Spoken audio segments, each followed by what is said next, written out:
भीष्म पंचक,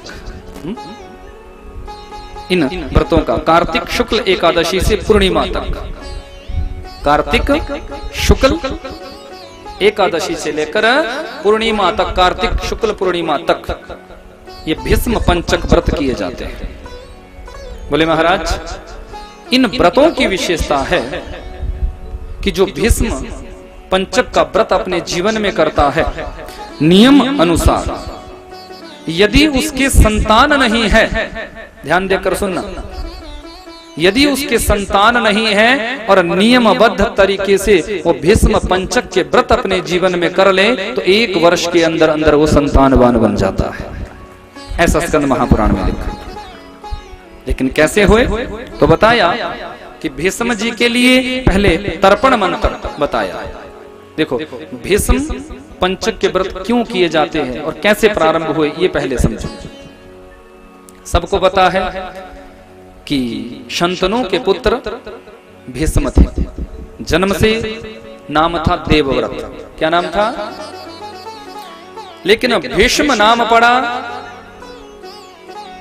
कि अपने पिताजी की इच्छा के लिए, अपने पिताश्री की इच्छा के लिए कि मेरे पिताश्री विवाह करना चाहते हैं दूसरा, और मेरी होने वाली जो मां है, जो मेरी माता है, उसका संकल्प है कि आपका ज्येष्ठ पुत्र भीष्म है और राजगद्दी पर ज्येष्ठ पुत्र बैठता है, और उसकी जो आगे संतान होगी, पहले वो बैठेगा, फिर उसकी संतान आगे राजगद्दी पर बैठेगी। यही क्रम चलता रहेगा। मैं आपसे विवाह नहीं कर सकती, मैं आपसे शादी नहीं कर सकती। क्यों? क्योंकि यदि मैं विवाह करती हूं तो मेरे पुत्र तो सदैव उनके दास बने रहेंगे। इस बात का पता जब भीष्म को चला कि मेरी विमाता मेरे पिता के पास ये शब्द कह रही है, तो उसी समय उन्होंने प्रतिज्ञा कर ली कि यदि मेरी संतान से, मेरे विवाह से मातुश्री या पिताश्री को कष्ट है, भय है, तो मैं भीषण प्रतिज्ञा करता हूं कि मैं आजीवन ब्रह्मचर्य का व्रत धारण करूंगा, मैं जीवन में विवाह करूंगा ही नहीं। नाम पड़ गया भीष्म, देवव्रत का नाम हो गया भीष्म। पिता को जब इस बात का पता चला क्योंकि मेरा जवान पुत्र अपने सुख का ह्रास करके मेरे सुखों की इच्छा के लिए अपने सर्वस्व का त्याग कर बैठा, आप विचार करो। ऐसे भी संतान इस संसार में हुई है जो अपने पिता की इच्छा के लिए अपनी जवानी तक को दांव पर चढ़ा दिया। आज अगर बेटे को पानी का गिलास लाने के लिए बोला जाता है, वो 10 बात सुना कर जाएगा। क्योंकि समस्या मोबाइल की, 10 बात सुनाएगा, पहले तो लाएगा नहीं, लाएगा भी तो 10 बात बोल कर लाएगा। अब उस पानी को पीने में क्या पिता को आनंद आएगा? यदि वो ले भी आएगा 10 बात सुनाने के बाद, उसको पिता पिएगा, क्या उसको अच्छा लगेगा? बोलो, नहीं लगेगा ना। लेकिन वो भी पुत्र थे जिन्होंने अपने पिता की इच्छा के लिए अपनी जवानी तक न्यौछावर पर लगा दी थी। क्या प्रतिज्ञा की? कि मुझे जीवन में विवाह ही नहीं करना है। पिता की आंखों में आंसू आ गए, पिता आगे बढ़े, शंतनु कहने लगे, बेटा आज तूने अपने इस भीषण प्रतिज्ञा से वो उपकार मेरे ऊपर चढ़ा दिया है, ये असहाय पिता तुम्हें क्या दे सकता है, पर जा मैं तुम्हें वरदान देता हूं। एक पिता का तेरे ऊपर आशीर्वाद है कि तेरे जीवन में कभी मौत नहीं आएगी, मौत को भी आना होगा तो तेरे से परमिशन मांगेगी, तेरे से पूछेगी, जब तू चाहेगा तब तू मरेगा, इच्छा मृत्यु का मैं तुझे वरदान देता हूं। पिता ने भी वरदान दे दिया। भक्त वत्सल भगवान ने की इच्छा मृत्यु का वरदान, इच्छा मृत्यु का वरदान दिया है। वही भीष्म। कौरव और पांडवों का युद्ध हुआ, शरसैया पर लेटे हुए हैं। अर्जुन ने बाणों की सैया लगाई हुई है, गर्दन नीचे झुकी हुई है। एक तरफ कौरव खड़े हुए हैं, एक तरफ पांडव खड़े हुए हैं।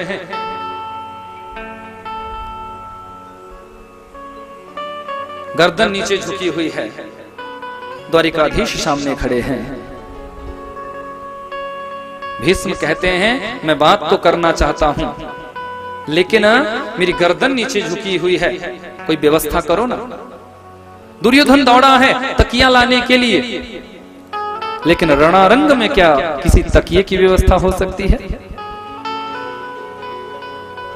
भीष्म कहता है अर्जुन, दुर्योधन तो मंदमती है, तुम व्यवस्था करो। अर्जुन ने तुरंत बाण मारे हैं और अपने बाणों से तुरंत भीष्म के लिए तकिए की व्यवस्था कर दी है। एकादशी का दिन था। भीष्म कहते हैं मैं जल पीना चाहता हूं, प्यास लगी है। दुर्योधन दौड़ा है कि मैं किसी घट में भरकर जल लाऊं, किसी पात्र में जल लाऊं, लेकिन अर्जुन की ओर देखा। अर्जुन ने तुरंत बाण मारा है धरती में और वहीं से गंगा प्रस्फुटित हुई है और भीष्म के मुख में गंगा जी की धार आ गई है। प्रसन्न हुए हैं भीष्म। मेरे परात्पर प्रभु ने कहा कि आपके जीवन का लंबा अनुभव रहा है, आप इन पांडवों को ज्ञानोपदेश करें कि दान धर्मान राज धर्मान मोक्ष धर्मान विभागशः स्त्री धर्मान भगवत धर्मान समासव्यास योगतः।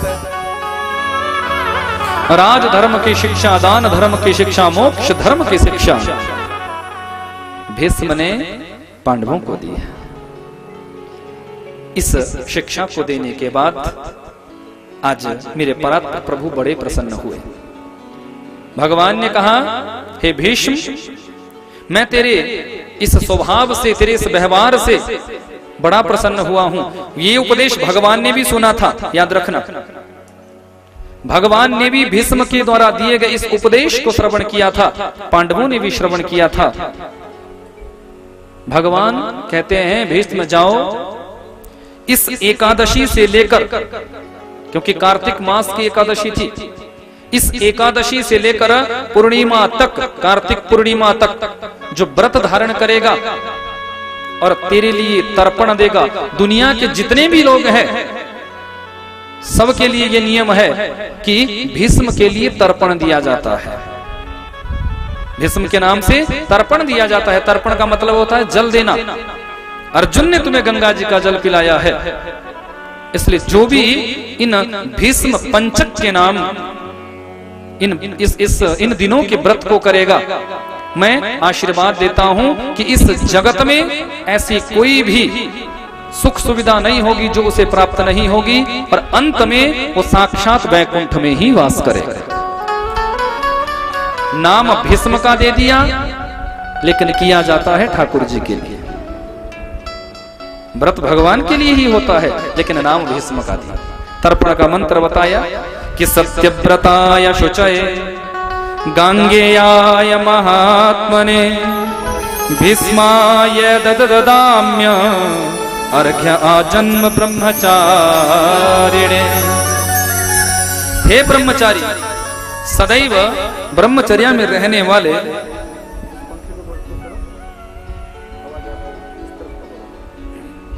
राधे।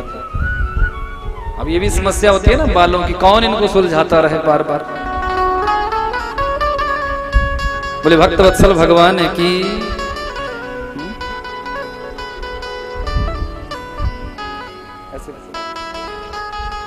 राधे राधे। भक्तवत्सल भगवान ने की तो भीष्म जी को प्रणाम किया है और तर्पण दिया है। सभ्य होकर तर्पण देने का विधान यहां बताया कि सभ्येनानेन मंत्रेण तर्पणम सावर्णिकम। स्कंद महापुराण में सभ्य होकर तर्पण भीष्म को दिया जाता है, ऐसा यहां बताया। और उसके बाद भीष्म जी को अर्घ्य प्रदान करें। अर्घ्य का मंत्र भी दिया कि व्याघ्र पद गोत्राय सांगकृत प्रवराय च अपुत्राय ददाम्येर अदुकं भीष्मवर्मणे वसूनामवताराय शन्तनोरात्मजाय च अर्घ्यं ददामि भीष्माय आजन्म ब्रह्मचारिणे। जो अपने संपूर्ण जीवन में ब्रह्मचर्या का जिन्होंने पालन किया, उन भीष्म जी के लिए अर्घ्य देता हूं, जिनका व्याघ्र पद गोत्र है और जो सांस्कृत प्रवर है, उन पुत्र रहित भीष्म को मैं अर्घ्य प्रदान करता हूं।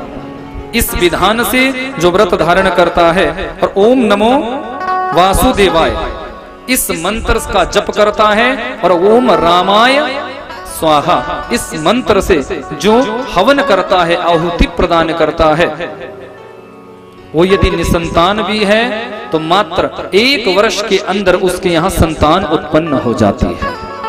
ऐसा स्कंद महापुराण में लिखा है। लेकिन नियम से करेगा तो, जो क्रम बताया है उस क्रम से करेगा तो। भक्तवत्सल भगवान ने की ऐसा यहाँ वर्णन बताया, भीष्म पंचक का ये दर्शन कराया और जो